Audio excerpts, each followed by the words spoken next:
when we give tours to a lot of customers, this is the one that they learn the most from. This is the block that's very educational and things that they've never really seen before. So this is a really fun block. This block here we planted Roundup Ready soybeans, so it does not have the dicamba, nor does it have the 2,4-D trait. Because what we want to do is we want to show the symptomology of dicamba on soybeans. We also want to show the symptomology of 2,4-D on soybeans and compare and contrast. The symptomology of 2,4-D versus dicamba, a lot of times, most of the times they look different. You're going to see some differences here when we point them out today, but sometimes a very, very low rated dicamba can look like 2,4-D. So if you're going to be out in the field this coming year or the following year, you'll probably get the opportunity to have to know the difference. So that's why this is such an educational plot. So what we did is we did 4 different applications. We did, it's called the tank contamination trial. So what we're doing is we're simulating the lack of cleaning out a tank going to another crop. So what we did is, for instance, we have 6 rows and we sprayed the middle 4. And for instance, this one is a 5% dilution of a solution. So let me explain what that is. Let's assume we got a 1,000-gallon sprayer and we used 12.8 ounces of Ingenia. That's the dicamba we used. And we spray the Ingenia on the field. We're spraying soybeans. When we got 50 gallons of solution left in the tank, then we added 950 gallons of clean water, but added no more herbicide. So you just got that 50 gallons solution diluted with 950 of water, and we spray that. And that's what we're simulating here. So this is a 5% dilution of a solution of dicamba. So you pull the soybeans, and you can see, you notice the height difference right away versus untreated. But what you're noticing here is we're getting a lot of the clubbing. You're getting some cupping showing up, which people are very familiar with cupping on soybeans. So you got that cupping showing up in some of these leaves.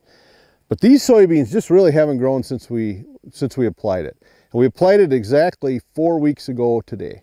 So we had plenty of time to show the symptomology. The interesting thing about dicamba injury, it will not show up for at least 7, but it's usually 10 to 14 days after application. It won't affect the leaves that are sprayed physically, but it affects the new trifoliates that are emerging later. So you can see on these beans, they're still flowering just a little bit, but they haven't grown. You got a lot of clubbing and cupping going on. You just don't have much growth.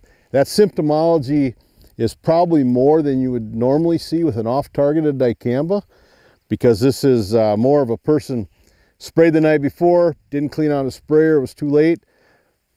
Next person comes in, sprays the next morning, added water to the tank. This is what you would get. So tank contamination can be real. It doesn't happen very often, but it can.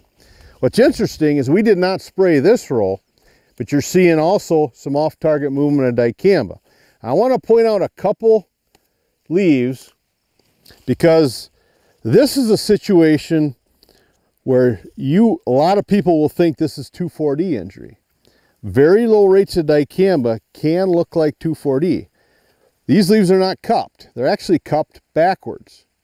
They're not cupped forward like you would normally expect with dicamba.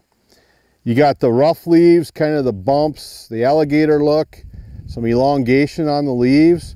But what's unique about this, and I'll hold this and I'll show you, I'll compare it to 2,4-D in a moment, but it's got the blunt tips. It's got those blunt tips. They're kind of yellow. So if you have a leaf that's not cupped but looks elongated, but it's got blunt tips, that's a dicamba symptomology.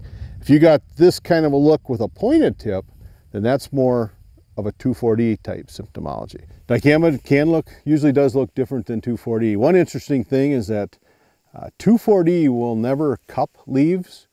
So low rates, 2,4-D injury will not look like dicamba, but dicamba can look like 2,4-D. So let's go down to the next one and we'll show the difference. This is with Enlist, okay? We did the exact same thing. We used the regular labeled rate. This is a 5% dilution of a solution. What we did here, you got a 1,000-gallon sprayer, 50 gallons of solution left after you're done spraying a field. Add 950 gallons of clean water, but add no more herbicide. This is the symptomology you would see. And this solution is exactly the same concentration we just saw on the dicamba side. Okay, if you look across it, you're not going to see the height difference. And what we're trying to show here is soybeans just naturally have more tolerance to 2,4-D than they do dicamba. We'll cover it later in the plot, but non-enlist soybeans are not a susceptible crop to 2,4-D. That's why we can spray upwind and we don't have to worry about other traded soybeans, is because it has actually 23 times more tolerance to 2,4-D than it does to dicamba. Any soybean, regardless of the traits. Soybeans just naturally more tolerant to 2,4-D. So we're going to come in here and I want to show you some 2,4-D injury. So I got to find some leaves here. Here's a trifoliate. Okay, look at this trifoliate here. It's kind of got that backwards cupping. You can see how it's stretched out and elongated. But see how it retains that point? And a low rate of dicamba, that has backward cupping too. It's got the bumpy leaves, but notice how the tips are more blunt. Kind of hard to see sometimes, but you can see the blunt tip versus the pointed tip. So if you go into a field and see this type, that's more symptomology of 2,4-D. If someone thinks this is 2,4-D, but it's got that blunt yellow tip, that's going to be a low rate of dicamba. So you normally won't see this unless it's real low rates. But it's easy to get these very confused. I work with a lot of retailers, a lot of agronomists, crop scouts, and the first impression with a grower is going to be that's 2,4-D, but it isn't. That is dicamba. This is 2,4-D. So you can see that difference. Now let's compare the higher 5% dilution of a solution with 1/10 as much. This is a 0.5% dilution of a solution. So again, 1,000-gallon tank, we spray out until there's only 5 gallons of solution left in the tank. We had 995 gallons of water. So you got the diluted in the solution already at 995 gallons of clean water. This is with Ingenia, with dicamba. These beans have kept growing, but you can see that versus what we saw earlier with the 5%. It's a lot of symptomology. In fact, you look at some of these leaves, you're getting a lot of this blunt tipped leaves. They're not cupped like you would normally expect on dicamba, but see how the tips are blunt and more yellow? Okay, that's not 2,4-D, that's dicamba. And then you compare this 0.5% dilution of dicamba with the 0.5% dilution of enlist. Both the 5% dilution and the 0.5% dilution be very difficult to see from the road. In fact, it's very difficult to find any symptomology at all. And all we're trying to do here is show that soybeans have a lot more tolerance to 2,4-D than they do dicamba.